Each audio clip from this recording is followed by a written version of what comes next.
Hello, hello, hello. Welcome back. You back once again to another episode of Radio 22's Talk 22, the show hosted by me, your boy Mizzle to the Jizzle. We are back yet again, giving you the conversations that you want to talk about, and we bring it to you with nothing but the real. So once again, we are here bringing you the conversations and all the stuff that is on everybody's mind, and we can't help but notice and realize that the election just happened. Some are good with it, some ain't good with it. We feel like it's over, but is it over? We just don't know. Uh, there's so much to unpack. There's so much that happened, during the election and the whole process that we just got to sit here and kind of go through it and talk about it. So, we're going to start with some of the conversations with some of the people here that I know. We got two on the line here to add to that conversation. We're hoping to get more conversations from you. Feel free to leave as much questions that you want to during the chat, and we'll hopefully get through most of that as well. But here on the line, I want to introduce coming out of the Madison area is the homie Chill. Chill, can you give a shout out to the people and let the people know what's up? What up? You know what I'm saying? Chill, just chilling productions, you know what I'm saying? I'm just here, I'm usually behind the camera, video production, stuff like that. I'm working on the clothing and stuff like that and designs and, just got a few things up my sleeve. So, I'll keep y'all in tune or whatever. You know what I'm saying? Maybe later on I'll show y'all a few things. I'm in the office right now, so I got a few things I could probably show y'all a little bit later on as far as promotion, but otherwise let's get into it. Okay, that's what's up. We thank you for joining the program. As well, we have the homie Dash Dub, Radio 22's Dash Dub from the Madison area out here is also on the line. Dash Dub, you want to say what's up to the people? What's going on? What's going on, man? Happy to be here. I'm filling in. I'm the backup QB today. Sometimes that's very necessary. Like the hat you wear in Philadelphia, they won a Super Bowl with the backup, so we appreciate that. That's what's up. No doubt.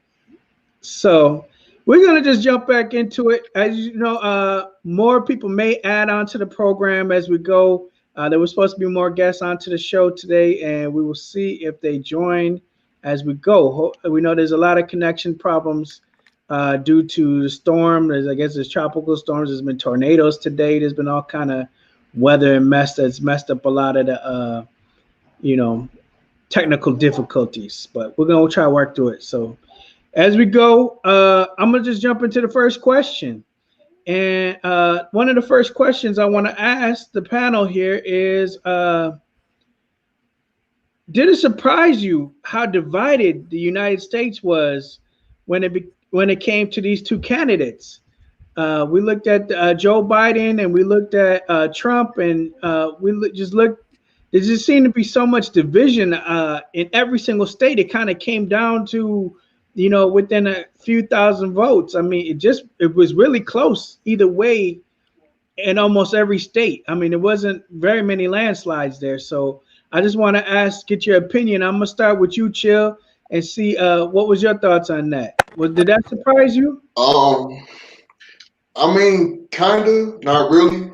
Okay, so the thing is, I feel like there is and has always been out of undercover Trump voters. You know what I mean? Like people who ain't proud to come out and say, hey, I'm voting Trump, but they voting Trump. Like, you know what I'm saying? Going back to the first election, I was having this conversation with my brother and a few other people, and I'm like, Trump finna win. They're like, nah, you crazy. Ain't no way in hell Trump finna be. I'm like, the fact that you think it can't happen, that's exactly why I think it will. So I'm kind of cynical, so don't really much surprise me. But, it is what it is. Okay. Yeah, I mean, it really did come to, even here in Wisconsin, was like a 20,000 vote difference, which really isn't that much. I mean, we see, half of that usually infected with coronavirus these days on the TV. So on a daily. So, just to see that many people. And Trump won Wisconsin last election. He really did. And this time, not so much. So It was just surprising, I think, to me. And I just want to ask Dash Dub, I want to give you an opportunity to speak on it. Did it really surprise you how divided the United States was when it came to this vote? I mean, he said, there was some undercover people, but there was a lot of people who weren't so undercover. I mean, a lot of Trump supporters have huge banners and signs that I say saw Trump them. and decorate their house and everything, boats and everything. So Oh, I I think saw it's them. kind of wild. But I want to say, what was your thoughts on that? I mean, not to already agree with my man, but I was a little surprised. I thought the margin was going to be wider. I really thought that. Um, and it may be because Barack's always speaking so positively about the United States and always hopeful and you're always talking about possibilities. Everything is uplifting, and it's like yo, maybe I wanted to subscribe to part of that because I don't know. I don't know. I was just surprised. I thought the margin was going to be wider. It was not.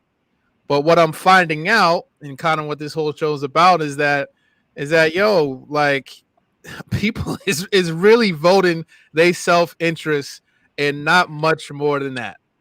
Not their neighbors' self interest, not the people they work with self interest, not the people that are disadvantaged self interest. It's just what they talking about is really what they're voting on right now. So um, I thought that was interesting. So that's what it was. Yeah, I mean, I definitely can agree upon that. I mean, everybody got to vote for their own four walls, and when it really comes down to it, so you got to do what's best for you in those situations, and I think that's where a lot of people's vote may have landed this time. Right. Um, okay, so we're gonna move on from that. I want to ask on to the next question. I want to ask that when we look at the division of the United States with that, we looked at a lot of the support and the votes that came, for the Republicans in with Trump came out of the South, whereas a lot of the votes that came Democrat for Biden came out of either the West or the East. And I looked at that and I was like, it's kind of interesting there that the United States is divided still yet with the North and South thing, it seems. And I wanted to ask your opinion on that. I want to see from you guys. I'm gonna start with you, Dash Dub. Was that surprising you that Trump won in most of the southern states? Not at all. I mean the whole Southern strategy started back with Nixon. So I mean, Republicans have purposely targeted the South since that time, since they put in that Southern strategy. So the South going Republican is actually what I expected. The one thing I didn't expect was it to be so close in Georgia. And as it is right now, it is quote unquote blue or Republican, or excuse me, Democrat, um, as it is. I know there's going to be a recount, but I mean, that's what it is. I mean, Nixon took it, Reagan took it, both Bushes took the South. I mean, it's just been that way, at least as long as I've been alive. So no, it doesn't surprise me. That's their route in the electoral college. That's how they have to get there. They have to run it up in the South to be able to compete, because you already know Northeast. I mean, you by the time you hit New York and go north, that's Democrat. You go out west, you hit Cali, that's Democrat. And then the things where the toss ups, as normally is the Midwest, the Wisconsins, the Michigans, the Ohios, and then where I was born, Pennsylvania. I don't know what's going on there. Um, but but they always seem to be one of those last states that's either going to decide or help decide if we're going to have a Democrat or Republican president. So no, not in the least bit. Okay, I mean, yeah, we look at it, and there's been like a lot of division with that, and I want to say that with the southern states having so much of the black population down there, it just surprises me that he held so much votes with that being said. I see we have Sabrina on the line now. Sabrina, hopefully she's working through her technical difficulties. Can you hear me okay? You're still choppy, but a little bit better. Okay. I want to ask you, did it surprise you that Trump won through the southern states like he did? You being down there in the Georgia area. Yeah, I can hear you. Atlanta or Georgia is more southeastern, so I really wouldn't consider us like the South, meaning like Arkansas, Mississippi, and those type of states. And it's also very diverse, and people migrate here from all over the country, all over the world. And so there are a lot of blacks here that come from up north. Me being one of them.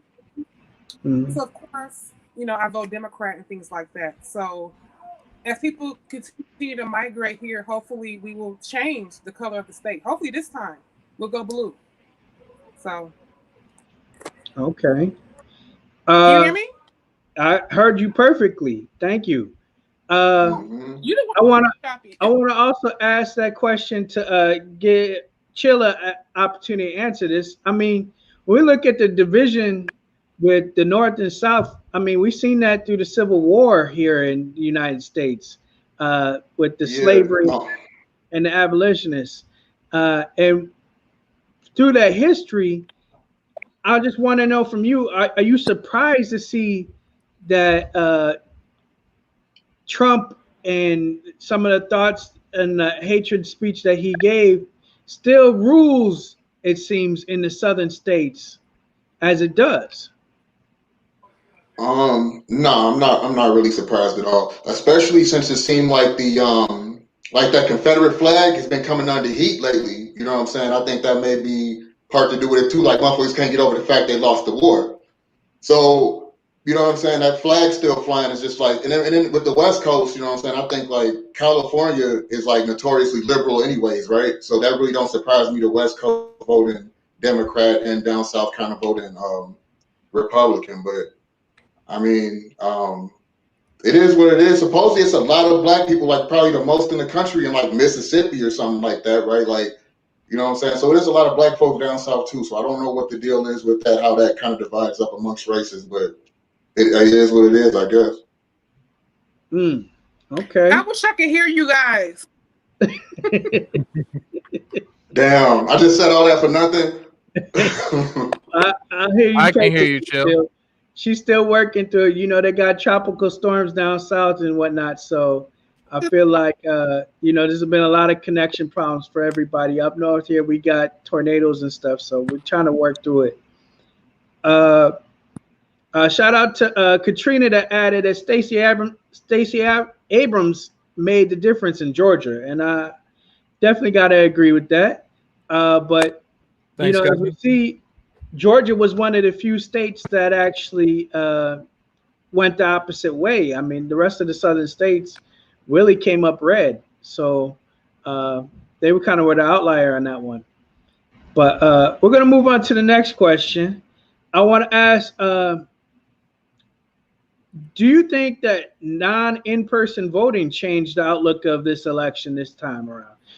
With the coronavirus being as big and such a huge part of the United States lifestyle as it is here in 2020, a lot of people had to vote not in person for the first time. And that being said, there's been so much controversy to this day, to this very moment, in the in-person voting and the way that it was counted. I want to ask from you guys, how much of the in-person voting changed the outlook of this election, in your opinion? I'm going to go back to you, Chill. I don't know, but personally, me, I didn't trust it I put my mask on and I took my ass down there in person and made sure I put my vote in that machine. And that's just how I was living with it. I think it definitely kind of made a difference. I mean, it looks like it may have slowed things down, or maybe caused some confusion among some people. I don't know, but I wanted to make sure I was able to get it out there. You know, so if I wasn't able to make it, I definitely would have put it in. But I wanted to make sure I was able to get my ass down there in person, fill it out, and put that thing in the machine myself, so I know what, you know what I'm saying, what's what. But I don't know. You know, I understand people didn't want to come out and vote and want to do the mail-in thing, and that's fine. But me personally, that's just what I did. I went out and I handled my shit in person because I was able to. Okay, that makes sense. So hopefully we got Sabrina back here. Maybe she hears me a little bit better this time. Sabrina, you hear me okay? Okay, she's still working on it. We're gonna go to Corey then. Dash Dub. Yes, sir. We're looking from you. You know, with the non-in-person voting, you know, there was somebody that stated to me once, like, would you put $500 of your own money in the mail and mail it to yourself and believe and trust and believe that it's gonna return to you? If you trust that process of that money returning to you, then you can trust your vote in that mail. And my thoughts was, that's a really good question. I don't know if I would do that. Right. So that's, I mean, I don't know if that's saying anything about the mail, but I'm just saying I don't know if I would do that. So Right. Do you think the non-in-person voting changed the outlook of this election in your opinion, Dash Dub? I think most definitely it changed the outlook of this election. That's why you got Republicans and lawmakers all frustrated about them being ahead on election day, and then ending up having to turn in the other direction because of count of all these other ballots that have been sent in. It did change the course of election. It changed the course of election in two ways. The first way is that I think it enabled more people to be a part of this process because they didn't have to go out and wait in line. I mean, for some of those places where you had some counties with one place to vote, like you was going to be in line for about 4 hours, 5 hours, some people 6 hours. You able to hear me? Yeah, I hear you now. Go ahead. Yeah, some people were in line for 4 hours, 5 hours, 6 hours because there's only one place to vote in the county. So it enabled more people to be a part of the process because it was easier for them to vote and be a part of the process. Now, to Chill's point, like, it's a gamble. You throw in the dice because if you're putting it in the mail, you really throw in the dice. I mean, I didn't go in person. I took it to a place where I took it to where we were was like a city hall or something like that or whatever, where we slipped it in there, which gave me 50% comfortability, like it was going to happen. Like going through the mail, I had no hope, but at least if I'm taking it to a federal building, I had some hope that it was going to get there. With me having two youngins, especially with asthma and other things, the going in person thing I felt was a little bit too risky. So that's why we decided to go that route. But yeah, more people participated in the process because of that. But then you look at the other side, how it also changed the game, especially for Republicans. Trump just threw dirt on it. He said, "No, don't do the mail-in ballots. No, you got to show up. You got to show up day of. That's the only way it's going to count." But what you saw is that large number of Democrats ended up mailing it in or dropping it off and not showing up in person, and those numbers were through the roof. Biden has gotten the most votes than any other president to date. Now, if Trump would have taken that playbook and said, "Yeah, y'all need to send it in, and I need y'all to show up," it may be a different game.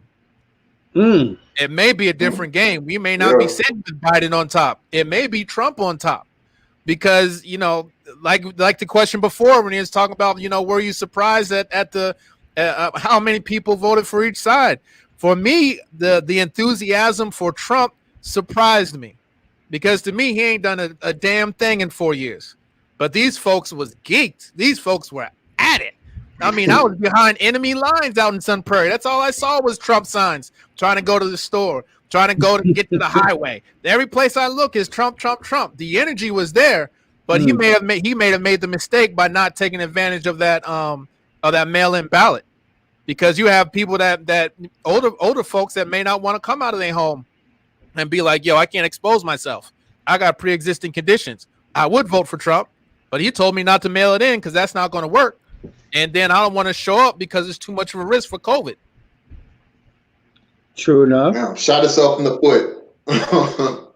Yeah, I mean, that could have been a play that worked out in his favor if he would have used that same play. Right. The way that Biden did. You're right.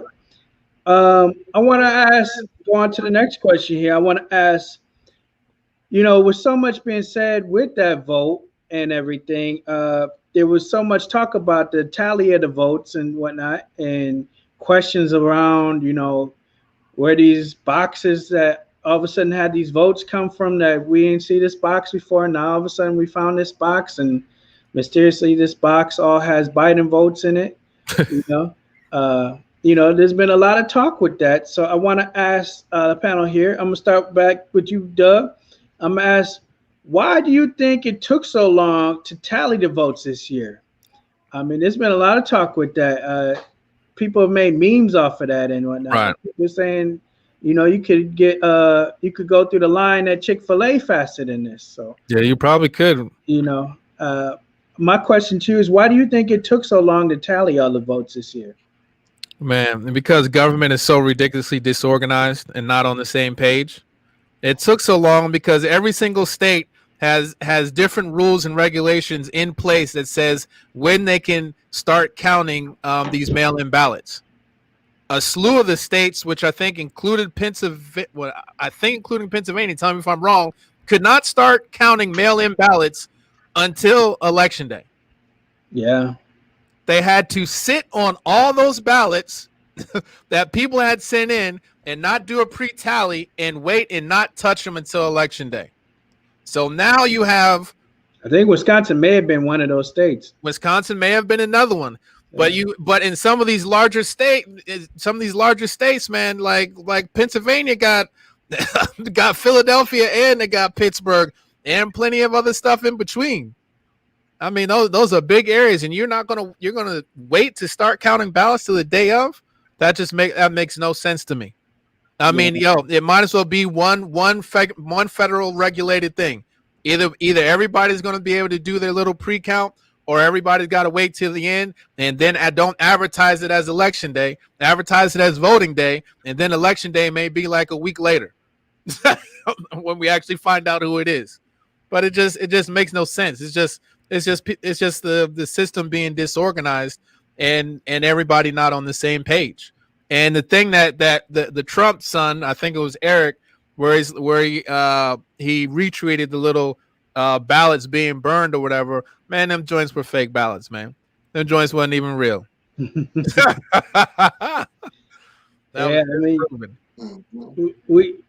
just so much questions when it comes to these votes and the tallies, and I mean, we look at even Alaska right now at this very moment has not been able to get to the 99% of counting all their votes yet. Right. I mean, I don't know what's going on with you, Alaska, but it's just so ugly. We waited like almost 5 days for them to determine who was a winner. Right. So I want to ask you, Chill. I want to ask you the same question. Why do you think it took so long to be able to tally these votes this year? Man, honestly, bro, I can't even call it, man. What I can say is that job must suck, bro.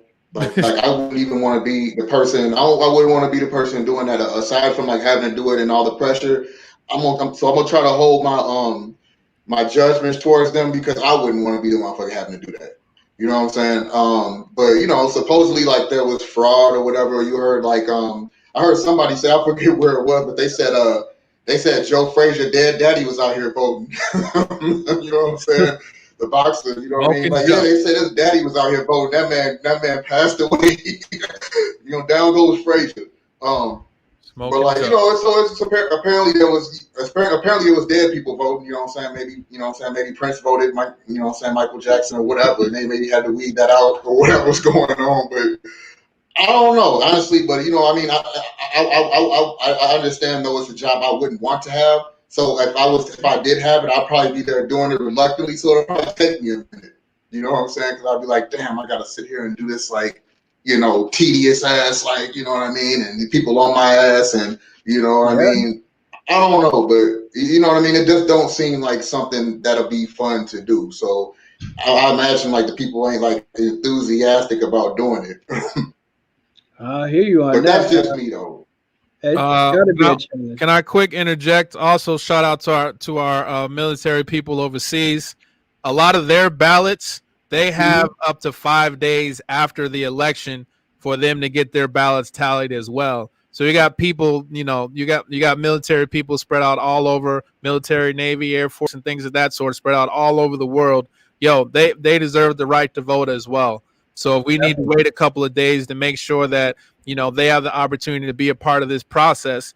I mean, they putting their life on the line for everybody out here to be able to have the ability and the right to do it. Like, yo, if we need to wait for that, then we need to wait for that. But Right. at the same time, if they were able to send those ballots in before election day, we should have already started counting. Right. I'm just saying. Like they always say, if you can't stand behind the troops, then they advise you to stand in front of them. So, right. You know, I mean, that's what they always say. And not too many people willing to do that. So, right. I want to go to the next question. Is that being said that with the way that the votes were tallied, and there's a lot of questions behind that and whatnot to this day, Trump is at the point he has not conceded this election. And that being said, he has interest in even bringing it to the courts, is what they're saying.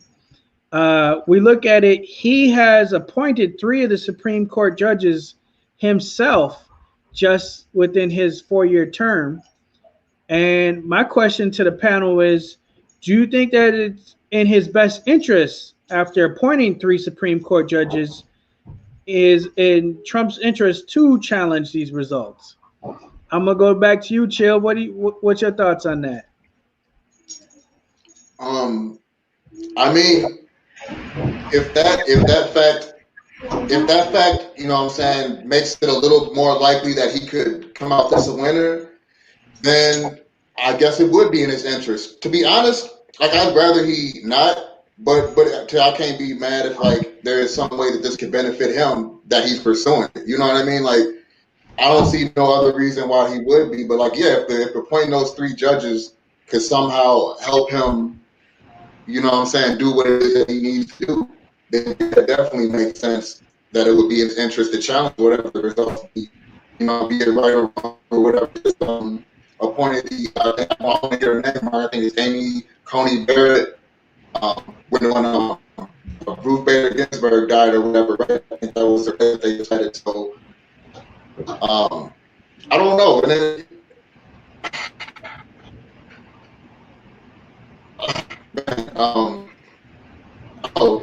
but I think you know possibly that could help him. I guess. I mean, I don't know too much about the inner workings, honestly, of the Supreme Court and how it fits into this. I'm guessing that it would help him, and if so, then I mean, it is what it is. I guess you got to use. I mean, you got to use the hand that you dealt. You know what I'm saying? Like you gotta get it how you live. They say. You know what I mean? So most definitely, it's like a game of spades. If you only have, you know, the kings and queens, you try to use that. If you ain't got no spades, but you got to try to use what you got. Right. So, exactly. Yeah, I definitely understand where you come from with that. Dash Deb, I want to get your thoughts on that. You know, after appointing 3 of the Supreme Court judges in his time as president, do you feel like it's in his interest to now use these people that you appointed to make a decision on the election, I guess? Oh, if he can use him to help him out, he will most definitely use it. That's how Trump operates. He's going to try to grease the rails so no matter what happens, things are tilted toward his advantage, whether he's in the wrong or not in the wrong. The thing is that can he really find enough evidence that will reach up to the Supreme Court, where the Supreme Court now has to step in to actually make a decision? I'm hoping that the local courts and wherever he's filing his lawsuits, whether it's Pennsylvania, Georgia, Nevada, Arizona, I'm hoping locally they shoot it down because there's not enough evidence. It's just conjecture. It's just, I think this happened, but they can't prove it besides retweeting some fake burning ballots video. But he would be ecstatic for it to go to the Supreme Court. What's the balance? Was it 5 conservatives is on there now? 5 out of the 8? Yeah, that sounds about right. I mean, come on. I mean, Trump does some dumb things, but he's not dumb. he knows exactly.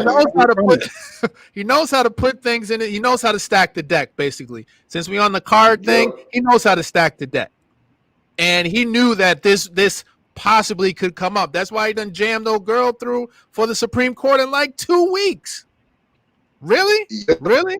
When we couldn't get the dude that Obama wanted to get in, and they had I don't know how many months, but you got her through in 2 weeks. Like you was already thinking ahead, like, man, if this is close, I need something in my pocket just in case. Okay. That's why it was so important for him to get that done and ram it through. And he didn't care about what anybody thought about the process, because he know, I need that spade just in case. I'm gonna go ahead and hold on to it. I don't know what they got in the other hand, but I'm gonna hold on to it just in case. So if they come up with I got him. So yeah, most def. He does dumb things, but he's not stupid. He knew he was trying to stack it. Yeah, I definitely can agree that that was a very well played move. If that was a move for him to have that in position at this time. Right. So, all right. So we're gonna go on to the next question. Being that, let's come to the expectation that Biden does hold on and continues on as president of the United States.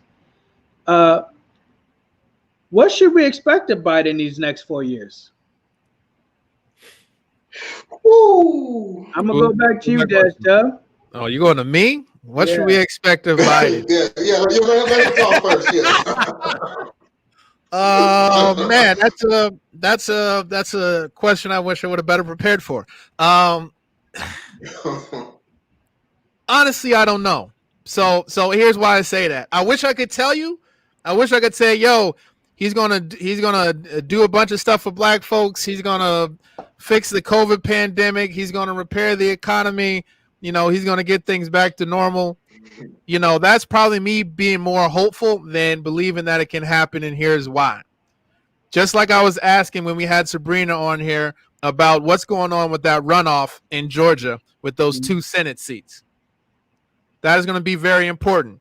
If those 2 Senate seats that are left in Georgia in that runoff go Democratic, I believe the Senate is a split, which means the VP, the vice president, Miss Kamala Harris, she can be that deciding vote if it's tied. So not knowing what that Senate's going to be, I'm not sure. Real talk, I'm not sure what he can get done. He'll be able to pass it through the House, but the Senate got McConnell back? How does that happen? McConnell really is back? He's going to stop everything. That's what that brother does best. That brother just sits there and just stops it, says, hold on. We don't need to vote on that. Hold on. I'm going to go and mess up this bill so much that ain't nobody going to want to vote for it no more. Like, I just don't know what he's going to be able to get through beyond undoing some, executive stuff that Trump did. I mean, we love to think that the president is all powerful, but that's not the case. The president has to go through these other branches of government to make it happen.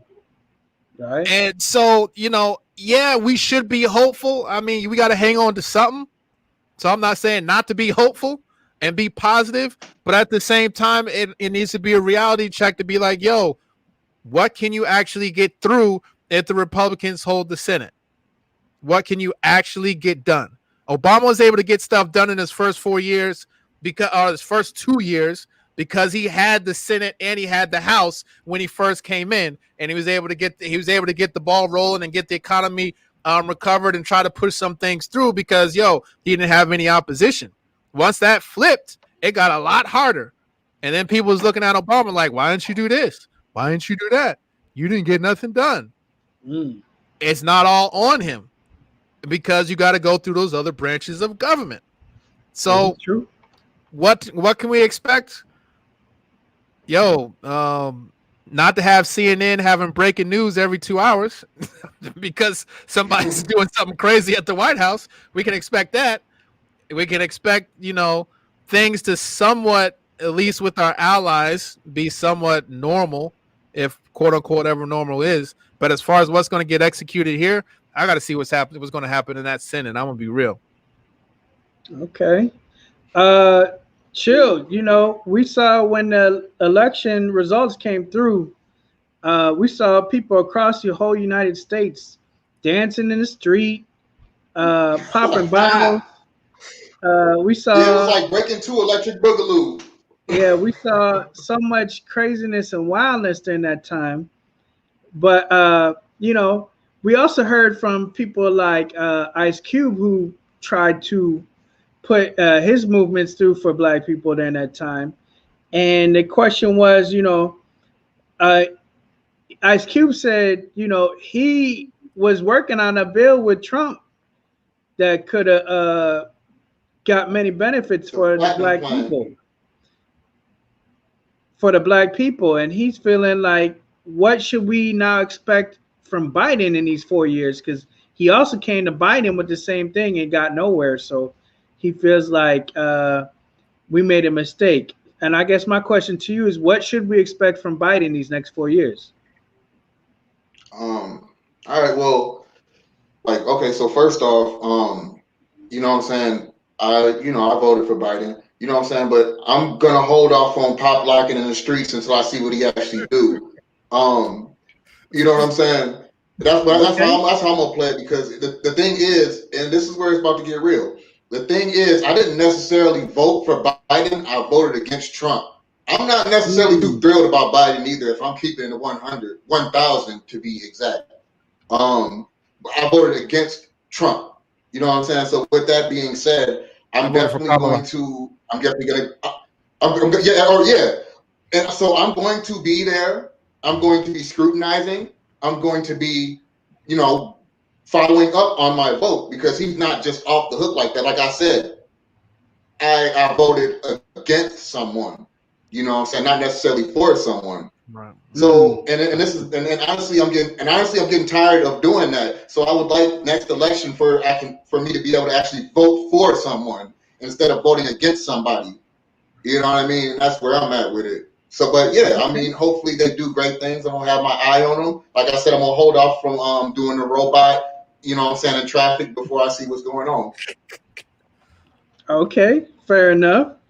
My question to you then, Chill, I'm going to ask you on the next question is, do you think that the Black vote helped change the outcome of the election for Biden this year? Absolutely. And that ties into my last comment. I think it was something like 82% of Black men, something like that. 84% of Black men voted Biden, like 92% of Black women. So at the end of the day, hell yeah. So and that's another reason, like, you know what I'm saying, we need to be on his ass. We need to be on his ass, because at the end of the day, we saved that ass. You know what I mean? And it's like, so at the end of the day, you're not just gonna throw Black folk people do monkey ass. You know what I'm saying? Trump or not. You know what I'm saying? Because you fuck for me, I'll vote Trump in 2024. You play with me, Biden, goddammit. I'm halfway joking, don't. But on the real side, you know what I'm saying? I'm not, you know what I mean? Black folk came through for this man. You know what I mean? Like more than any other, I think something like over 50% of white women voted for Trump, which it was almost close to 50 last election. People don't like to bring that up. They like to kind of gloss over that. But yeah, white women overwhelmingly voted Trump. But yeah, black folk definitely in the highest numbers voted for Biden. You know what I mean? So Biden, you know what I'm saying? We own that ass, man. You need to come through for us the same way we came through for you, buddy. Okay. Chilling, warmed up now. He ready to go, boy. Man, look. Yeah. Okay. So, Dash Dub. When we looked at it last election, they felt like the black vote really didn't come out for Hillary like that. Nope. And they didn't come out for her the way that they came out for Barack. And because of that, she was without those votes. Right. And it didn't go her way. Right. As we stated before, Biden got the most votes that a person, that was running for president has ever gotten before. Right. And they say a good chunk of those votes came from black people. But I guess I'm wondering from you, do you feel that the black vote helped change the outcome of this election for Biden? I do, led by black women. Let's just be real. Black women carried some of us black men over the finish line because we were wavering more than we've ever wavered before. There's no reason that after seeing what this man did for 4 years, that he should get more of the black vote, specifically male vote. I would almost rather have y'all just sit out. And I ain't never said that before. But really, black women carried us over the finish line. I mean, in so many different ways. Because even just, I like to take in different perspectives, different point of views. I may be listening to, I forgot the professor that served under Jimmy Carter. He was on the Breakfast Club. I may listen to Umar. I may listen to Charlemagne. I may listen to all these different perspectives, Roland Martin, Ice Cube, all these people. And the one thing that I found is that black men had no clue what they wanted to do. We were not consolidated in any way, shape, or form. I'm actually surprised we got 82%. Because if you would go on YouTube, you want to know who we was following. You wouldn't know if we were so cynical that we just didn't want to vote no more because ain't nothing going to happen, ain't nothing going to change. The hood's the hood, the hood's been the hood. Or it's like, my taxes, 50 put out, I ain't trying to be 20 cent or 25 cent. I need my taxes. Then you got Roland Martin on one end calling out a legend like Ice Cube just because he's trying to cut a deal. And I'm with Ice Cube. I'm with everything Ice Cube did except not call back Kamala. I thought that was disrespectful. You had the potential. Now is, unless something changes, first African American woman as vice president, and you didn't take the call. You didn't take a black woman's call. Really? What would your mama say? What would your mama say? I know your mama would get in that. So it was crazy. It was just crazy to me. So man, I think it helped out a lot. But similar to what Chill said, it's like because a lot of black folks are cynical and feel like the Democratic Party has taken them for granted, and we talked about that last week. Yeah. Like they're going to have to ante up. They're going to have to produce this 4 years. I'm not sure if he's going to be able to do it without having the Senate, but more black voters are going to move away from the Democratic Party if they don't come through with something. I'm not saying it got to be the whole lift every voice thing, which I heard is like 40 some pages or whatever, but they got to come through with something, or they're going to continue to see more and more black folks leaving that Democratic Party, whether they're going independent, whether they're going Republican, or they're going that my vote don't count. Yeah, I mean, we saw Diddy also had the Hold Your Vote campaign for a while. Yep. But then he reneged on that and stated that it was more important, in his opinion, to get Trump out of the office. So he campaigned for people to go that route. Right. Sabrina is back on the show. I want to ask her. I want to give you a chance to answer. Do you think that the black vote helped change the outcome of this election for Biden? I think so. They were saying that Stacey Abrams initiated some type of program where she was able to register over 800,000 black voters. So I think that helped out with the election for this year. I do. Mm-hmm. Okay. I'm gonna go back to you then, Sabrina. I want to ask, why do you think states like Wisconsin flipped on Trump this year as opposed to 2016? I really think it's because of the way he's dealt with the whole coronavirus pandemic. Lost over 250. I think it's 250 some thousand lives. I lost my dad. Unfortunately. So sorry to hear that. Sorry to hear that. And it was very painful to watch him, treat the pandemic as if it was nothing, and people were really upset about that, I don't live there. I'm not exactly sure. I know I've been there this year, and I can see, it's not doing very well, as before when I was living there, as far as economically or whatever, but. Yeah. Okay. Chill, I want to ask you the same question. We look at Trump in 2016. He went ahead and he flipped a lot of states that Obama had won, that he was able to turn away from Hillary. In your opinion, why do you feel like 4 years later, those same states then flipped on him, like Wisconsin? I mean, maybe like the dream just wasn't there. Maybe they had some type of, some type of goal in mind that they thought this man was going to be some type of superhero, and they didn't live up to their expectations. I also think the coronavirus, like Sabrina said, had something to do with it. And also, wasn't he like out here like he was doing stuff that like screwed over farmers and stuff like that too, right? So I would imagine that that might be something that had a little something to do with it. But I don't know. Like his what my mom used to say. I think he might have let his mouth overload his ass. And you know what I'm saying? Okay. I think I understand where you're coming from with that. Dash Dub, I want to get your opinion on that one as well.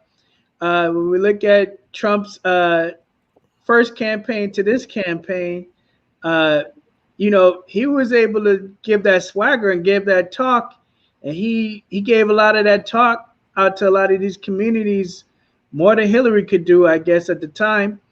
Why do you feel like things fell short for him this year in some of those states that he had won in the last election? All about Pennsylvania, and I got to see what the final vote numbers are about Pennsylvania. But Michigan and Wisconsin, to me, it really wasn't a change. Trump still got his people to come out. They was geeked to come out. They filled a whole football stadium the night before, whatever, sitting in the cold. So Trump got his people to come out. The difference, yes. Hold on, let him finish. Go ahead. Okay. I think the difference was we had more turnout where we needed more turnout. We had more turnout in Milwaukee for this election than we did for Hillary. We also had more turnout in Detroit and some of those other areas like Grand Rapids and other places than we did for Hillary. So it's not that I think Trump's numbers went down. It's just that more people were a part of the process this year that helped put it over the edge. And it's not like it was a blowout in Michigan and Wisconsin because it wasn't. It was basically the same. It was basically almost identical, the same amount that Trump won by in 2016 is what he lost by in 2020.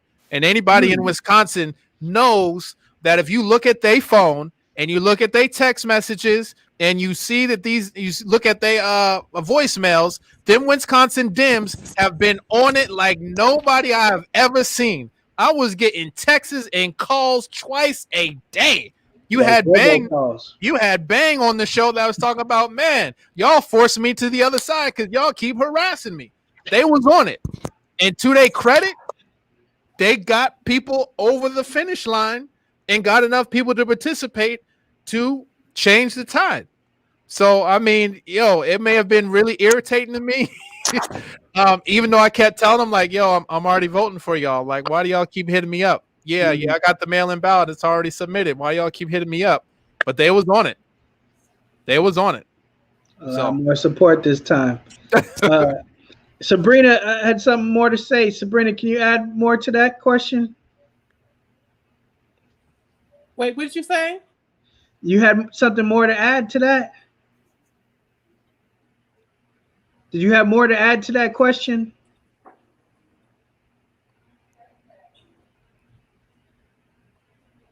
No, okay. I think maybe the connection's bad again. All right, so I want to ask this final question. Can America be repaired from its current divided state, seeing that we were so divided in the way that the election came down? It was very close in almost every single state. It was like no landslides really to be said. And I just really need to know from the panel, how does America repair itself from this divided state? I mean, is this where we're at now, or can we ever come back together? So I want to start with you, Sabrina. Can America be repaired from its current divided state?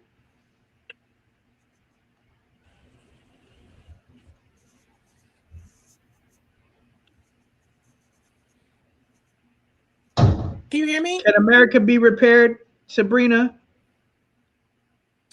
I believe that, like, have you guys ever listened to Trump speak at his rallies? Yes. You guys hear me? Yeah. So he speaks to these people as if they're superior, and they believe that they built this nation and nobody else contributed to this nation. I believe people have to be more educated on who we are and what we have done for them well. You see what I'm saying? And so I think as time goes on and people educate themselves, we can change the outlook on this nation, Can you guys hear me? Yeah. Hear you just fine. So, okay. Thank you for that. I want to go to you, Chill, and find out from you the same question. Where do we go from this? Can America be repaired from its current divided state? I mean, there's one thing to dance out in the middle of the street. It's one thing to be mad and, shoot guns or whatever. But how can we come back together with this? See, this is a tough question for me. And like I said, I'm a little bit cynical. I feel like this divided state, I feel like it wasn't really that together to begin with.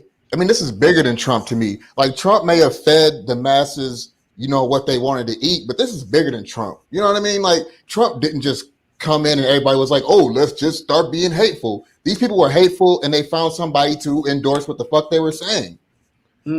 So as long as these people are around, I'm sorry, it's going to be a division. It may not be as out there or as in our face, you know what I mean? But it's going to be that division as long as these people exist. They're going to believe. I don't think you can talk people out of being racist. I don't think you can talk people out of hating other people. I don't think. I mean, like, damn near motherfuckers gonna have to die off. And then, you know what I'm saying? We start with the newer, fresher. You know what I mean? Like, when you throw out that old milk, you can't keep that shit in your fridge forever. It don't taste good no more. Get rid of it. You know what I mean? But I think people can come together at this moment in time. But I just wanted to say that this is something that has been a problem, and I don't want to make it seem like just because of Trump, it's become a problem. Because when you think back on it, you know what I mean? Not to get off on some other mess, but when you think back on it, everybody was loving Trump back in the day. All these rappers were taking pictures with him. Celebrities were, kicking it with him. And then he ran for president. Now all of a sudden he's racist, and everybody knew he was racist. So it's like, okay, Puffy. I think Puffy probably kicked it with him. It's like, Puffy. So it was cool that he was racist, and you knew he was racist if that's the case before he became president. Like, you know what I'm saying? Like everybody loved this man. People, you know what I mean? Rappers was talking about him like Donald Trump, Trump, whatever the case may be. You know what I mean? And now all of a sudden it's like Trump is what's wrong with everything in the world. You know what I mean? And I think that's kind of a don't get me wrong, I'm no fan of his. I don't think he should be president whatsoever. The dude's hella entertaining, but not when he's running the fucking country. You know what I mean? Yeah. But well, he came from reality TV, so exactly. You know what I mean? So it's not. I definitely don't want him being president, but at the same time, I don't think that we need to lose sight and be like, well, now that Trump is out of office, everything is okay. We can just get the dancing in the streets, and we can, you know what I'm saying, and get the back flipping off of cars and all this craziness. You know what I mean? Like, it's still a long way to go, and we need to see what Joe Biden is finna do. You know what I mean? Before we get too excited and be like, okay, we got Trump out, we won. What did we win? Ain't shit happened yet. Right. He's still in office. You know, he's not even out there doing yet. Right. Yeah, true that. All right. Dash Dub, I want to give you the final word on that. We looked at it. A lot of people said since September 11th happened and, they came and crashed the buildings, we really haven't been as cohesive as we were in that one moment as a country. In that one time as a country, we didn't care if you were black, we didn't care if you were white, we didn't care if you were poor, we didn't care if you were rich. We at that time were all mad. We were Americans at that moment. We were all mad because everybody was being affected by what was going on at that time in our country. How can we go back to being repaired in America as being one cohesive unit again in this divided state that we definitely are? I mean, it was so close when it came down to the votes in every single state. How do we come back to that? I mean, when were we ever repaired? I'm lost. I mean, that's a good comment, and that's kind of where I was going to say. I mean, 9/11 was one moment, and I'm sure that moment probably didn't even last the whole 24 hours, where everybody was in locked arms, kumbaya, saying that we're all Americans. And we hate Muslims. That just made people hate Muslims. Right. So I mean, that was just a moment. That really wasn't a state of being for the country over an extended period of time. Right. So and this country has a very deep history of violent history towards Black people. So us being repaired as a people, I don't think that's ever came to be. Right. We're still working on it. Right. And we're definitely it's definitely a work in progress. I mean, it's a lot about mentality. I mean, I don't see it happening in my generation, but possibly, probably not my son's generation, but maybe his son's generation. Mm-hmm. Yeah. Because I think we're there, but yeah, go ahead. Right. Because the races are mixing. There's going to be a new majority in this country, and it's not going to be white. And when that is no longer the majority, and you have people that are now going to start taking those positions in government, in courts, in different things that are supposedly quote unquote regulating the American dream or how America should be. That's how it's going to get changed. But right now, in my lifetime, in my son's lifetime, that's just not going to happen. We're going to stay divided, right? Because America was built on division, right? It wasn't necessarily built on inclusiveness. If that was the case, you know, Native Americans would not be isolated on And remember, on different pieces of land.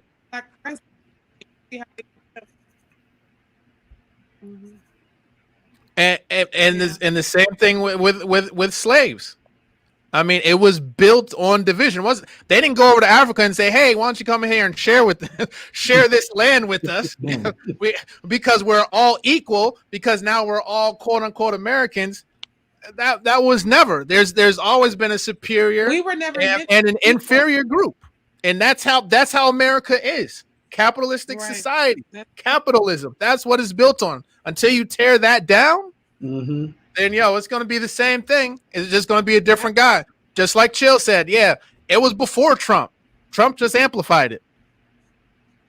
The country birthed Trump. That's what happened. He's a combination of all these things that have been going on. He just somehow figured out how to get to be president and then kind of put it out there for everybody to display. It doesn't mean there wasn't other racist people that probably agreed with Trump and probably felt the exact same way. They just didn't say it the way he did. They just didn't put it out in the way he did. Ronald Reagan is notorious for saying stuff about black folks behind the camera. I mean, notorious. I mean, Abraham, you can go back as far as Abraham Lincoln. Yeah, he freed the slaves, but you look up some of this brother's speeches, he felt that black folks were inferior. Inferior. So, it's baked in, G. Division is baked in the bread, from the beginning. Right. We just eating from it. But I feel like you may be correct, unfortunately, with some of that, because I mean we are definitely seeing that it's a divided state in this America, and I don't know if Joe's gonna be the one to fix that. I know there's people dancing in the street with hope, more hope than they even had when Obama was elected. So we'll have to see what happens from here. But I want to thank my panel for joining the program today. I thank you all for joining, as well as those of you that left comments on the comment section and tuned in today. We definitely appreciate you for tuning in as well.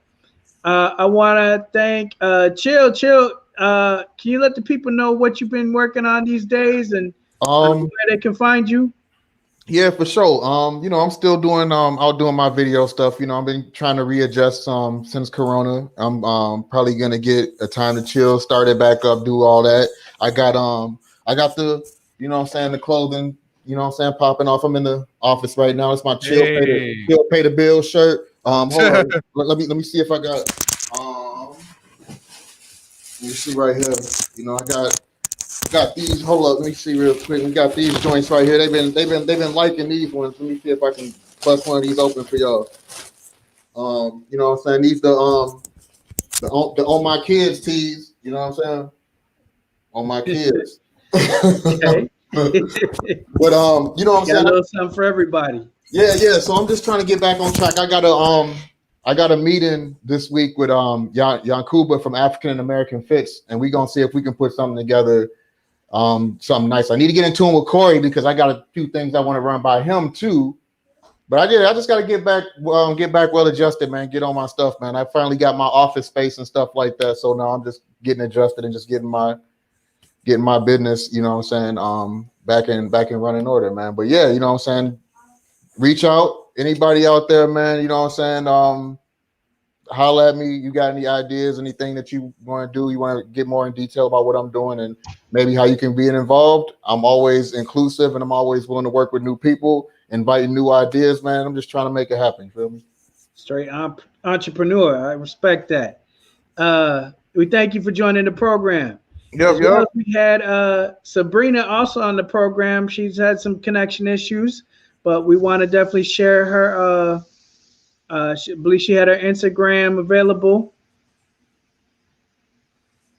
If we could put up her Instagram. Feel free to look up Sabrina at her IG. Drop her a little something too. See what she has available there. And we thank her for joining the program as well. And last but not least, Dash DUB, Radio 22's radio very own. Can you let the people know what's up with Radio 22? Man. Make sure you add us on social media at MyRadio22. Hit up the website, myradio22.com. Man, we got some new shows premiering this week. We got Jenny from the Beach, hip hop show straight out of California. So make sure to check her out. Her first show is going to debut tomorrow at 7 p.m. So make sure that you download the app or hit the website and you can stream it. Also want to give shout out to the OG call, DJ Cat Daddy. He's joined the crew. He's every Friday at 7 p.m. He's DJing. He's doing hip hop, old school hip hop and R&B. Man, he had a bunch of stuff from the Above the Rim soundtrack last week. It was dope. So if you missed that, make sure to check him out Friday 7 p.m. And of course, Talk 22. We here every Tuesday at 8 p.m. Central Time. That's what's up. Definitely. So we appreciate all that tuned in today. If it wasn't for y'all, we would be nowhere. But we appreciate y'all for tuning in. And I just want to thank everybody on the panel as well. But until next time, y'all, I'm your boy Mizzle to the Jizzle. You've been listening to Radio 22's Talk 22. Till next time, y'all. Peace. Peace.